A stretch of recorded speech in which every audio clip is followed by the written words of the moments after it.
Halo, assalamualaikum warahmatullahi wabarakatuh. Kembali lagi ke channel aku, Dian Azra.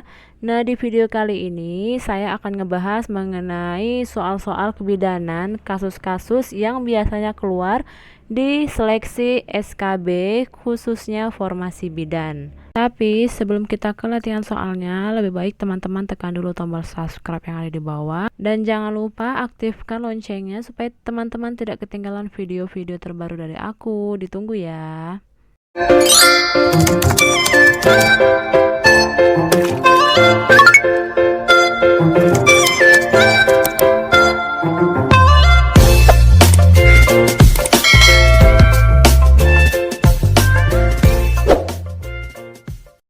Oke, terima kasih teman-teman yang udah tekan tombol subscribe. Langsung aja kita ke soal nomor 1. Seorang perempuan umur 27 tahun, akseptor IUD, datang ke BPM dengan keluhan sejak 2 bulan yang lalu tidak haid. Hasil anamnesa, nyeri perut bagian bawah. Perut terasa membesar, hasil pemeriksaan KU baik, tekanan darah 120/80, nadi 90 kali per menit, pernapasan 24 kali per menit, dan suhu tubuh 36,7 derajat Celcius. Palpasi TFU belum teraba, inspekulo benang IUD masih terlihat.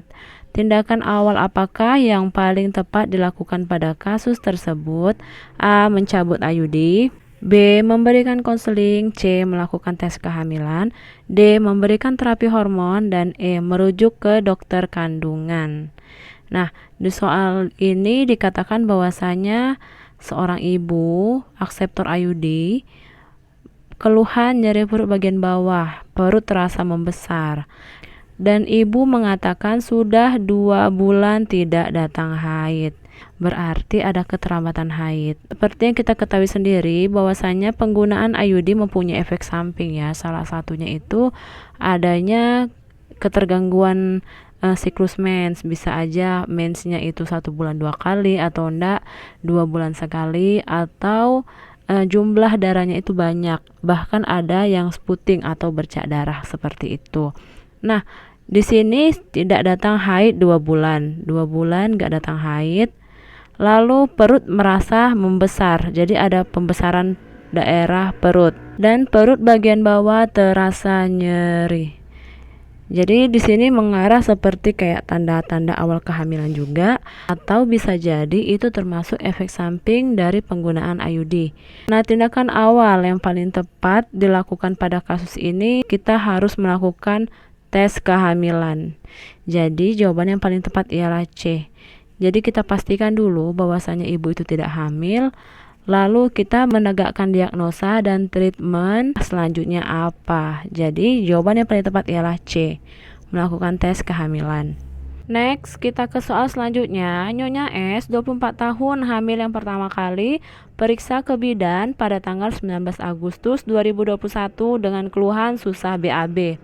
Tekanan darah 120/70, puls 80 kali per menit, suhu tubuh 37 derajat Celcius.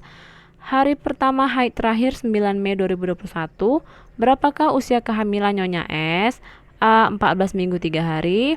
B. 16 minggu 3 hari. C. 13 minggu 4 hari. D. 15 minggu 2 hari. Dan E. 12 minggu. Jadi teman-teman, ada beberapa cara ya untuk menentukan usia kehamilan. Salah satunya itu pengurangan antara kunjungan dengan haid terakhir. Kunjungannya di sini ibu berkunjung ke bidan tanggal 19 Agustus 2021. Dan haid terakhir ibunya itu 9 Mei 2021. Nah, kita kurangkan tahun 0 hasilnya, bulan 8 kurang 5 hasilnya 3, 19 kurang 9 hasilnya 10, dan ini satuannya hari. Dan hasil pengurangan dari bulan kunjungan dan bulan haid terakhir itu hasilnya kan 3. Nah, hasil dari bulan ini kita kalikan 41/3. Nah, 3 dikali 4 sama dengan 12 minggu. Satuannya minggu ya teman-teman. Dan 3 dikali 1/3 hasilnya 1 minggu. Nah, ini kita totalkan, jadi hasilnya 13 minggu. Dan untuk hasil pengurangan tanggal di kunjungan dengan tanggal di haid terakhir itu kan hasilnya 10 hari. Karena 10 hari ini masih bisa kita konferensikan ke minggu, berarti 10 hari itu sama dengan 1 minggu 3 hari. Setelah kita konferensikan, kita tambahkan ke hasil yang telah kita kalikan tadi kan hasilnya 13 minggu, berarti 13 minggu ditambah 1 minggu 3 hari, hasil totalnya ialah 14 minggu 3 hari. Jawaban yang paling tepat ialah A. Jadi saya rasa teman-teman paham ya atas penjelasan nomor 2 kali ini. Walaupun soalnya kayak TIU, tapi saya yakin pasti teman-teman bisa jawab soal-soal seperti ini karena teman-teman udah berhasil melewati SKD. Next, kita ke soal nomor 3. Ibu hamil 18 tahun, usia kehamilan 8 bulan. Datang ke BPM untuk periksa hamil. Keluhan, lemas, sering pusing, dan pandangan kunang-kunang. Hasil pemeriksaan konjungtiva pucat, denyut jantung ada, presentasi kepala dan punggung kanan. Apakah pemeriksaan penunjang untuk menentukan diagnosis pada kasus di atas? A. HB, B. Gula darah, C. Protein urin, D. Reduksi urin, dan E. HCG urin. Untuk soal kali ini kita itu udah curiga bahwasanya ibunya itu anemia ya. Karena ada kata-kata konjungtiva pucat, ibunya lemas, sering pusing, dan kadang-kadang dan pandangan kunang-kunang. Untuk menegakkan diagnosa anemia, kita harus mengetahui berapa HB ibu tersebut. Jadi pemeriksaan penunjang yang paling tepat ialah A. HB, cek hemoglobin. Next, kita ke soal selanjutnya.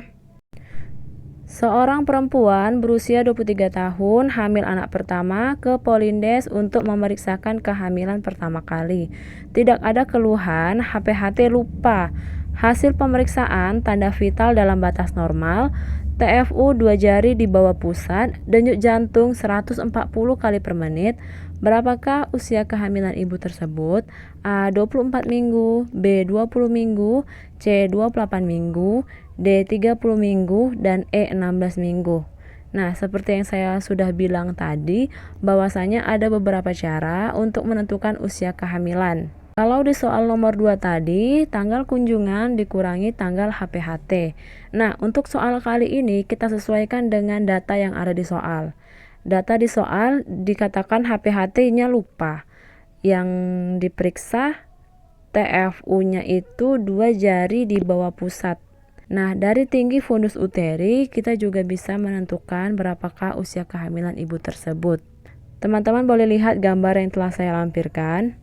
Di sini dikatakan bahwasanya kalau TFU 2 jari di bawah pusat itu usia kehamilannya 20 minggu. Jadi jawaban yang paling tepat ialah B. Kalau teman-teman ingin cepat cara menghafalnya, ingat saja kalau setinggi pusat itu 24 minggu. Setiap 3 jari di atas ataupun 3 jari di bawah dari pusat, teman-teman kurangkan saja.